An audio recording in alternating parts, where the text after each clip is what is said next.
कामाख्या देव्यै नमः। जय श्री राम, जय श्री हनुमान। आइए श्री राम कथा में प्रवेश करते हैं। काकभूषण जी महाराज कहते हैं, भावनाओं से कर्तव्य महान होता है। इंद्रजीत जब रावण के पास जाता है तो रावण कहता है, पुत्र तुम्हारे शीघ्र आने से हम समझ गए कि तुम्हारा यज्ञ संपूर्ण नहीं हो सका, उसमें कोई बाधा उत्पन्न हो गई। तब इंद्रजीत कहता है, पिताश्री बाधक आपका छोटा भाई कुलद्रोही विभीषण काका निकला। वह हमारे गुप्त स्थान पर शत्रु को ले आया और पूरा यज्ञ विध्वंस करवा दिया। तब रावण कहता है, इंद्रजीत तुमने उस कुलद्रोही को समाप्त क्यों नहीं किया, जीवित क्यों छोड़ दिया? तब इंद्रजीत कहता है, पिताश्री मैंने इतने दिनों से यम शस्त्र उसी के लिए बचा कर रखा था, आज मैंने उसे छोड़ दिया, किंतु लक्ष्मण ने ऐसी शक्ति चलाई और उस शस्त्र को तेजहीन कर दिया।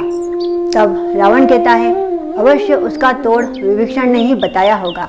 तब इंद्रजीत कहता है, नहीं पिताश्री, उसका तोड़ देवताओं के सिवा कोई नहीं जानता।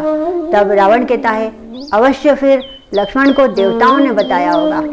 तब इंद्रजीत कहता है, नहीं पिताश्री, लक्ष्मण को बताने की आवश्यकता नहीं, क्योंकि लक्ष्मण देवताओं का भी देवता है, वह नर नहीं कोई अवतार है। तब रावण कहता है, इंद्रजीत यह भाषा तुम बोल रहे हो? कहीं लक्ष्मण ने तुम पर सम्मोहन शस्त्र चलाकर तुम्हारी बुद्धि को भ्रमित तो नहीं कर दिया, या फिर तुम लक्ष्मण के बाणों से भयभीत होकर युद्ध से भाग आए हो? तब इंद्रजीत कहता है, पिताश्री महाराज मुझे कोई कायर कहे यह मैं सहन नहीं कर सकता हूँ। मैं कायरतावश नहीं आया हूँ, एक पुत्र की भांति अपना कर्तव्य निभाने आया हूँ। पिताश्री मैं आपसे यह कहने आया हूँ कि आप स्वयं को और राक्षस जाति के वैभव को बचा लीजिए। सीता का मोह त्याग कर श्री राम प्रभु की शरण में चले जाइए, आपके पास यह अंतिम अवसर है।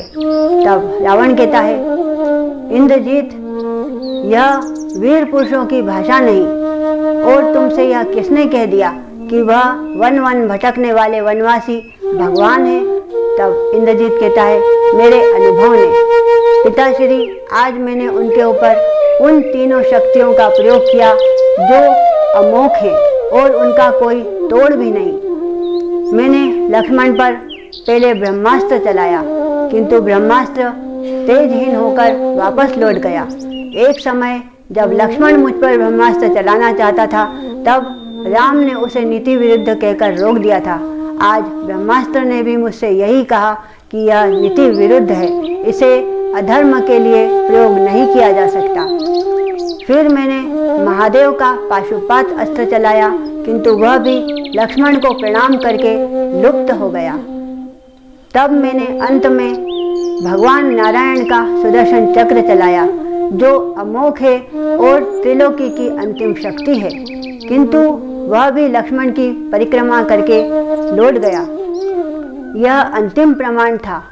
तब मैं समझ गया कि यह कोई साधारण मानव नहीं, कोई अवतार है। तब रावण कहता है, और तुम मुझे प्रवचन देने यहाँ चले आए। इंद्रजीत, हमने जो अपने बाहुबल से राक्षस जाति की धाक जमाई है, तुम उसे धूल में मिलाना चाहते हो, हमारी कीर्ति को समाप्त करना चाहते हो। तुम यह चाहते हो कि हम उन वनवासी के चरणों में जाकर अपना मस्तक झुका दें। तब इंद्रजीत कहता है, नहीं पिताश्री, मैं आपके अपमान की नहीं, आपके कल्याण की बात कर रहा हूँ। और रही बात मेरी, तो मैंने युद्ध शुरू कर दिया है। अब भगवान की शरण में जाकर भी मुझे अपयश ही प्राप्त होगा, क्योंकि जो पुत्र अपने पिता से विमुख होकर जाता है, स्वयं भगवान भी उसका सम्मान नहीं करते हैं। अब मैं वीर पुरुषों की भांति रणभूमि में भगवान के हाथों मरने जा रहा हूँ। वो स्वयं भगवान है, तो मेरी मृत्यु पर वह भी नतमस्तक हो जाएंगे। तब इंद्रजीत महारानी मंदोदरी के पास जाता है। महारानी मंदोदरी कहती है, पुत्र, जब तुम श्री राम प्रभु को पहचान ही गए हो, तो तुम अकेले ही उनकी शरण में चले जाओ, क्योंकि प्राणी को मुक्ति के मार्ग पर अकेले ही जाना पड़ता है। पुत्र, तुम धर्म का मार्ग अपनाओ। तब इंद्रजीत कहता है, माता, मुझे धर्म बता रही हो। पुत्र का धर्म तो यही होता है कि वह अपने सुख, सुविधा, वैभव, यहाँ तक कि अपनी मुक्ति को भी पिता के चरणों में बलिदान कर दे। स्वयं श्री राम प्रभु ने भी यही बताया है।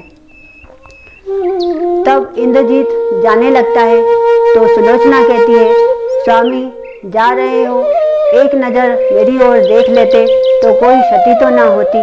तब इंद्रजीत कहता है, सुलोचना, मैंने तुम पर दृष्टि इसलिए नहीं डाली, कहीं तुम्हारे अश्रु देखकर मेरा हृदय निर्बल ना हो जाए।